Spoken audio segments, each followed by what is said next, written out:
আজকে ইউটিউবে একটা ভিডিও দেখছিলাম।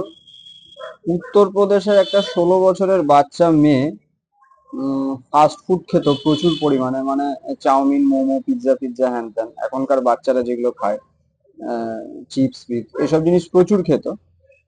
যার ফলে বাচ্চাটার প্রথমে প্রচন্ড পেটে ব্যথা শুরু হয়।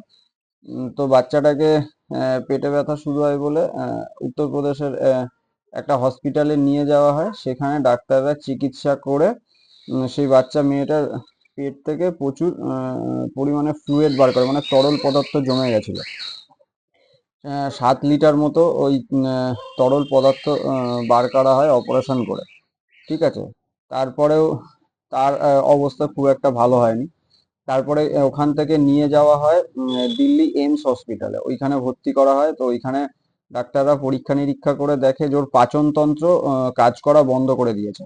পাচনতন্ত্র কাজ করা বন্ধ করে দিয়েছে এবং বলছে যে যে আপনার ওই প্যানক্রিয়াস থেকে প্যানক্রিয়াস মানে পরস্পরের মধ্যে না, মানে ছিপকে গেছে, মানে আটকে গেছে। আহ, তো এইটা নিয়ে চিকিৎসকরা চিকিৎসা করছিল। চিকিৎসা করতে করতে বাচ্চা মেয়েটার, 16 বছরের একটা বাচ্চা মেয়ে হার্ট অ্যাটাক হয়ে মারা গেছে। মানে এটা কতটা দুঃখজনক। এই যে ফাস্ট ফুড আমাদের জীবনে এমন ভাবে ঢুকে গেছে রাস্তাঘাটে, মানে আপনার সবজির দোকানের থেকে, ফলের দোকানের থেকে 10 গুণ বেশি ফাস্ট ফুডের দোকান।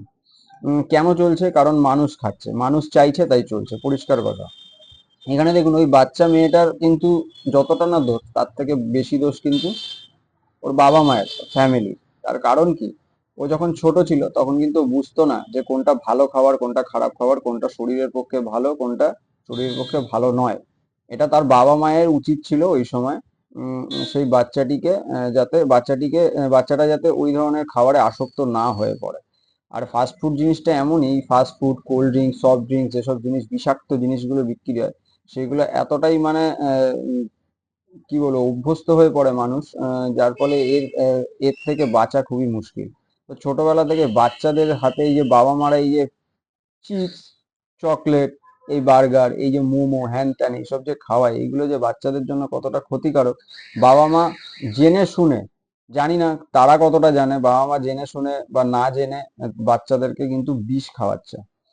আর একদিন আমি একটা ডকুমেন্টারি দেখছিলাম, একটা ডাক্তার বলছেন যে এই যে সফট ড্রিঙ্কস যেগুলো আছে, কোল্ড ড্রিঙ্কস, আমরা যে পানীয়গুলো পান করি, সেই পানীয়গুলো বলছে যদি আপনি 10 বছর লাগাতার খেতে থাকেন, তাহলে বলছে যে যদি আপনি 10 বছর মদ খান, আপনি নাও মরতে পারেন, মানে হয়তো বেঁচে যেতে পারেন, কিন্তু আপনি যদি লাগাতার 10 বছর কোল্ড ড্রিঙ্কস খান, সফট ড্রিঙ্কস খান, তাহলে আপনি মরবেন, মানে আপনার মৃত্যু অনিবার্য। তাহলে বোঝেন যে এইসব জিনিসগুলো, এই ফাস্ট ফুড, এই তেলে ভাজা, এই বাইরের মশলাদার খাবার, এগুলো কতটা মানে শরীরের জন্য ক্ষতিকারক। মানে প্রথমত এগুলো তো মানে ব্যবহার করা হয় নিম্নমানের তেল, অতিরিক্ত লবণ, বিভিন্ন রকমের কেমিক্যাল, রং, দেখতে সুন্দর করার জন্য, আকর্ষণীয় করার জন্য। আমরা সাধারণ মানুষ সবই জানি, এখনকার ইন্টারনেটের জামানায় মানুষ যে জানে না তা না, আগে জানতো না মানুষ, কিন্তু আগে মানুষ কিন্তু এইসব জিনিস অত খেতেও না। এই জন্য মানুষের দেখুন, আগে আমরা ছোট যখন ছিলাম কোনোদিন আমরা শুনিনি কারোর ডায়াবেটিস, কারোর হার্টের প্রবলেম সেইভাবে শোনা যেত না, কারোর উচ্চ রক্তচাপ। মানে এখন ঘরে ঘরে ডায়াবেটিস, প্রত্যেক ঘরে একজন করে ডায়াবেটিকের রুগী, আপনার হার্টের পেশেন্ট, কিংবা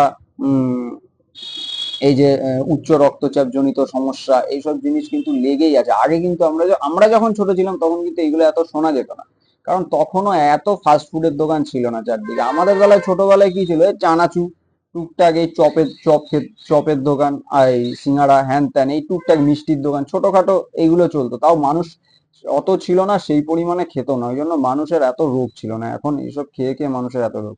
আর বাচ্চাগুলোকে, ছোট ছোট বাচ্চাগুলোকে বাবা মারাই কথায় কথায় চিপস কিনে দেওয়া, লজেন্স কিনে দেওয়া, চকলেট, এই চাউমিন, এগুলো এগুলো কতটা, এগুলো একদমই শরীরের জন্য ভালো না। মানে 16 বছরের বাচ্চাটা হার্ট অ্যাটাক, 16 বছর জীবনে সে কিছুই দেখলো না, হার্ট অ্যাটাক হয়ে মারা গেল। এর জন্য দায়ী কিন্তু সে নিজে যতটা না, তার থেকে বেশি কিন্তু তার বাবা মা, তার ফ্যামিলি। তো এইগুলো বাচ্চাদেরকে, মানে এইগুলো থেকে বিরত রাখবেন এবং নিজেরাও যতটা পরিমাণ কম খাবেন, তাহলে সুস্থ থাকবেন এবং ভালো থাকবেন। ধন্যবাদ।